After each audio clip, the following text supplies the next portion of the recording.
najprízemnejší, najfalošnejší a najustráchanejší.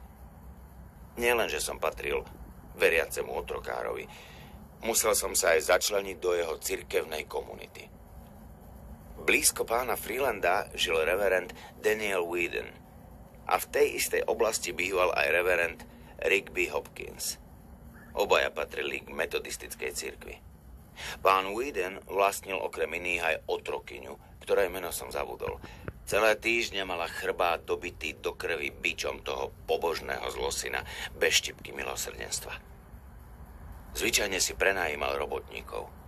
Riadil sa heslom: či sa otrok správa dobre či zle, raz za čas je pánovou povinnosťou ho zbičovať, aby mu pripomenul svoju autoritu. Túto teóriu aj uvádzal do praxe. Pán Hopkins bol ešte tvrdší než pán Whedon.